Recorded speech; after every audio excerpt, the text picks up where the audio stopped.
Class. आज हमारा जो टॉपिक रहेगा वो रहेगा न्यूमेरिकल्स। जो कंसंट्रेशन टर्म्स करवाई थी उनके न्यूमेरिकल्स। और बेटा जो जो न्यूमेरिकल मैंने आज लिखे हैं वो सारे हरियाणा बोर्ड के क्वेश्चन पेपर्स में पूछे गए हैं, कभी 2019 में तो कभी 2017 में। तो 5 इयर्स के क्वेश्चन मैंने जो इस टर्म्स पे रिलेटेड थे वो मैंने लिखे हैं। तो सबसे पहले क्वेश्चन पे आते हैं। हमें डेंसिटी ऑफ लेक वाटर दे रखा था। Density of lake water is 1.25 ग्राम पर millilitre and this lake water contains 92 gram of Na plus ions per kilogram of water, then calculate molality।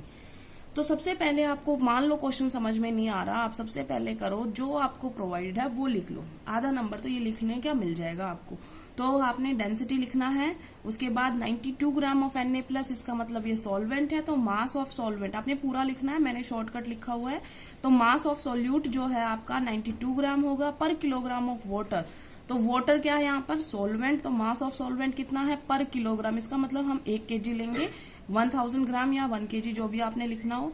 अब मोलेलिटी का जो फॉर्मूला है वो हमें क्या याद होना चाहिए, तभी हमने मोलेलिटी निकाल सकेंगे हम। मोलेलिटी क्या होती है, number of moles of solute dissolved पर किलोग्राम ऑफ सॉल्वेंट। तो number of moles of solute हमारे पास हमने निकालने हैं, बटे में मास ऑफ सॉल्वेंट वो हमें प्रोवाइडेड है 1 किलोग्राम। ठीक है, अगर हम ग्राम लिखेंगे तो इंटू में 1000 कर देंगे, तो हमें करने की जरूरत नहीं है, ऑलरेडी किलोग्राम में प्रोवाइडेड है। अब नंबर ऑफ मोल्स हम कैलकुलेट करेंगे। नंबर ऑफ मोल्स हम किसी भी चीज के कैलकुलेट करते हैं तो गिवन मास बटे में उसका एटॉमिक मास या मोलिकुलर मास। तो गिवन मास हमारे पास है 92, सोडियम का कितना होता है 23।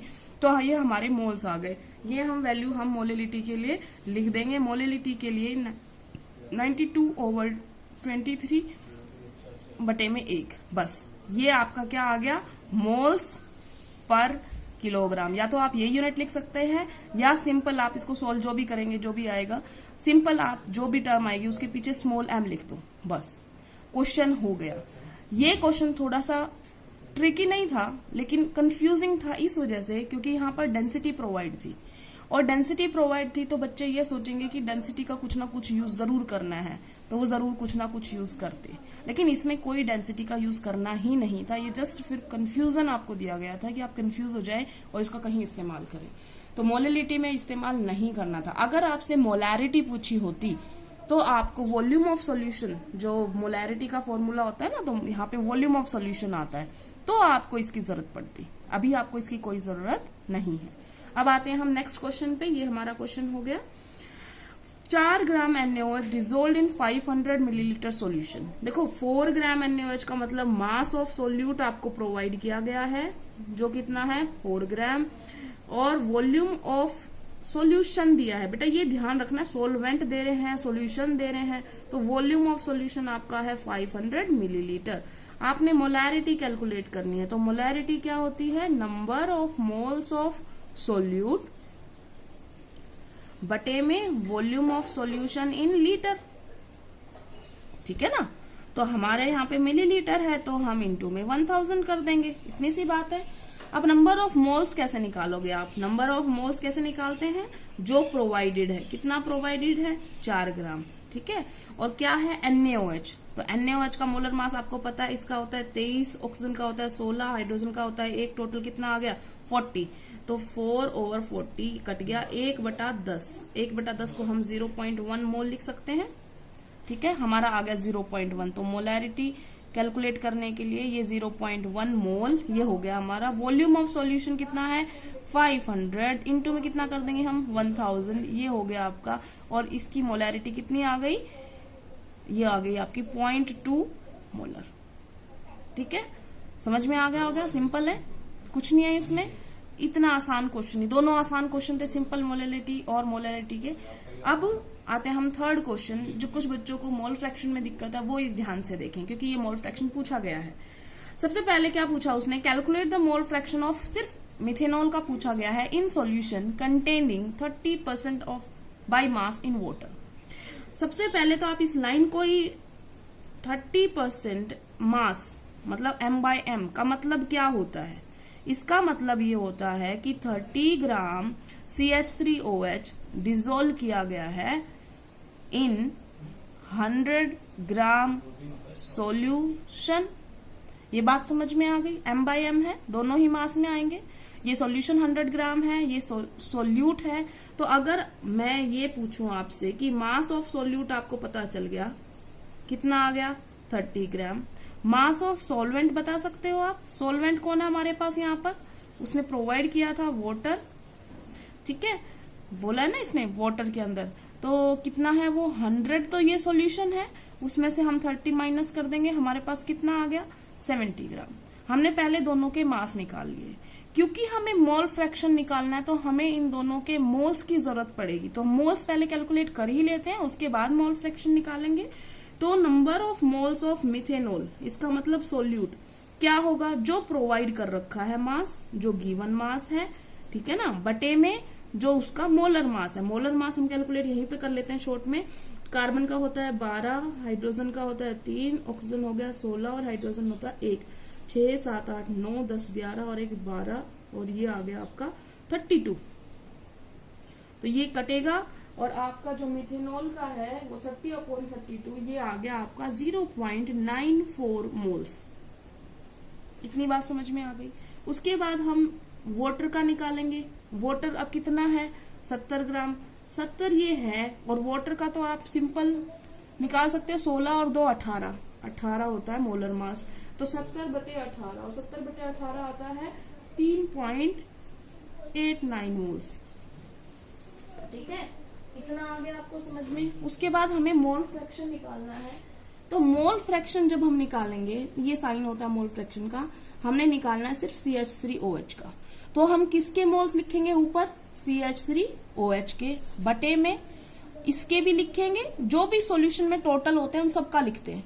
तो इसमें 2 ही कंपोनेंट है, ठीक है। हमने ये number of moles of CH3OH बटे में number of moles of CH3OH plus में वाटर। अब कितने हैं यहाँ पर मोल्स? 0.94 बटे में 0.94 प्लस में 3.89, ठीक है। तो ये आपका कैलकुलेशन करोगे पूरी, तो ये आपका अप्रोक्सीमेट आएगा 0.195। बेटा मोल फ्रैक्शन की कोई यूनिट नहीं होती, क्योंकि ये भी मोल्स है और ये भी मोल्स और कट जाना है वो, ठीक है।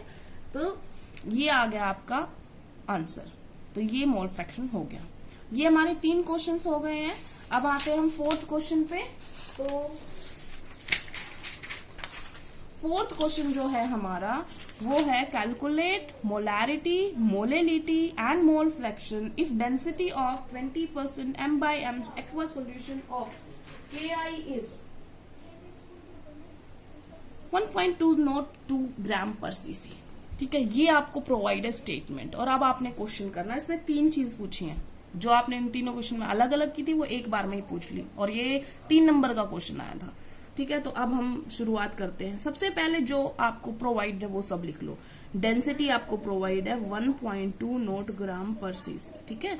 cc का मतलब मिलीलीटर या सेंटीमीटर क्यूबिक होता है वैसे, but 1 centimetre cubic is equal to millilitre. तो कंफ्यूज होने की जरूरत नहीं है, ये ग्राम पर cc मतलब ग्राम पर मिलीलीटर ही है।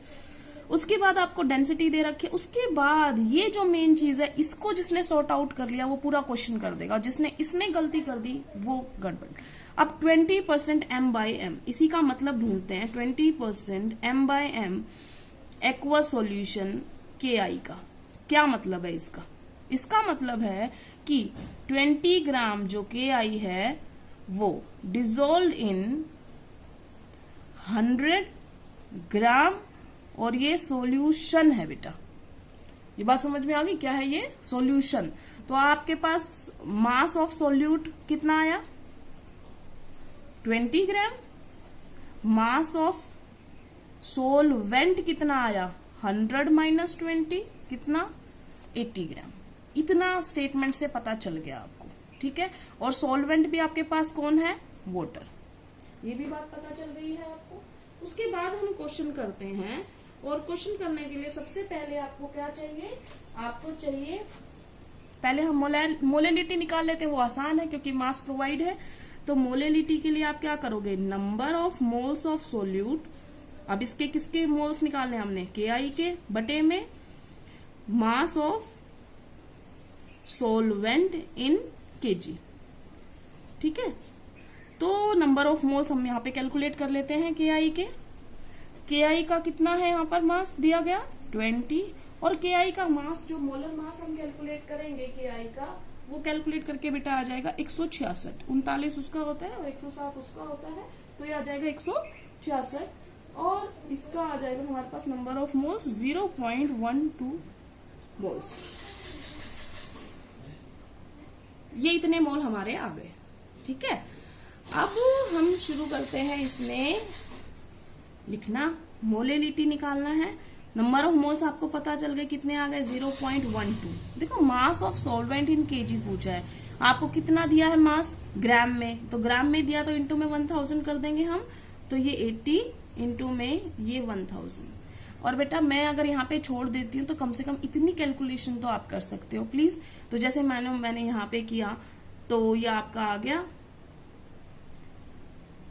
12 बटे में, हम नीचे लिख लेते हैं इसको ताकि कट जाए आराम से। तो ये 0 कट गई, ये 0 कट गई, ये आ गया 4 3 4 2 8। अगर मैं इतना छोड़ देती हूँ या यहाँ पर भी छोड़ देती हूँ तो आप अपना खुद कर सकते हैं। तो ये कितना आ गया, ये आ गया 1.5। हमारे पास मोलेलिटी आ चुकी है। अब आते हैं हम दूसरी टर्म पे, मोलैरिटी।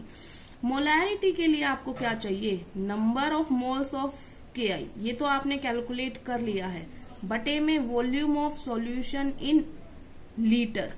ये सॉल्यूशन है बेटा, ध्यान रखना। अब आपको कहीं पर भी सॉल्यूशन नहीं दिया गया, क्या दिया गया था, यहाँ पे मास दिया गया था, वॉल्यूम नहीं दिया गया। तो हम पहले लिख लेते हैं हमें क्या प्रोवाइडेड है, हमें मास ऑफ, बेटा मैं यहाँ पर आपको समझाने के लिए इसी शीट में करती हूँ, आपके पास कॉपी है बकायदा उसको नीचे लिख सकते हैं यहाँ पर ही कैलकुलेट करने के लिए। मेरी तरह बिल्कुल ऐसे मत किया करो, सेम टू सेम मत उतारा करो। मास ऑफ सॉल्यूशन जो है ये है कितना, 100 ग्राम। अभी लिखा था ना हमने 100 ग्राम सॉल्यूशन में 20 ग्राम, तो मास ऑफ सॉल्यूशन 100 ग्राम है। डेंसिटी ऑफ सॉल्यूशन कितनी दे रखी है हमारे पास, 1.202 ग्राम पर ml। तो वॉल्यूम क्या होता है, देखो डेंसिटी का फॉर्मूला क्या होता है, मास बटे में वॉल्यूम। तो वॉल्यूम क्या होगा, मास बटे में डेंसिटी। तो volume of solution is equal to density बटे, सॉरी, मास ओवर डेंसिटी। तो volume is equal to mass over density. तो मास कितना है हमारे पास 100 और ये कितना है 1.202। और ये जब हम डिवाइड करेंगे तो ये अप्रोक्सीमेट हमारी आ जाएगी 83.2 मिलीलीटर। ठीक है, तो अब हम लिख लेते हैं मोलैरिटी। देखो हमने नंबर ऑफ मोल्स ऑफ के आई तो पहले ही कैलकुलेट कर लिए थे, ये है 0.12 बटे में 83.2 इंटू में ग्राम में था तो हमने क्या कर दिया 1000। और अगली बार ये जो टर्म खुद कैलकुलेट करना और यहाँ पर लिखना m। ठीक है, हमारा मोलैरिटी भी हो गया, मोलैरिटी भी हो गया, दोनों हो गए। अब आते हैं हम मोल फ्रैक्शन पे।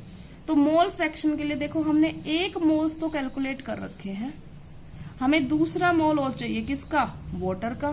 तो वाटर के मोल कितने हैं, देखो हमने निकाल लिया था मास ऑफ सॉल्वेंट कितना है 80, 100 में से 20 घटा दिया था तो 80। और वाटर का मास कितना होता है 16 2 18, तो ये 80 अपॉन में 18, तो 80 अपॉन में 18 आ जाता है 4.44 मोल्स। तो ये जो दो चीजें आई हैं ये ध्यान रखनी है आपको, क्योंकि ये यूज होंगी अभी। तो मोल फ्रैक्शन अगर मुझे के आई का निकालना है तो नंबर ऑफ मोल्स ऑफ के आई बटे में नंबर ऑफ मोल्स ऑफ के आई प्लस में number of moles of water. के आई कितना है 0. ये। अब पोटेशियम आयोडाइड का नंबर ऑफ मोल्स कितना है 0.12 प्लस में वाटर का कितना है 4.44। तो ये आ गया है आपका, तो ये अप्रोक्सीमेट आ जाएगा 0.026।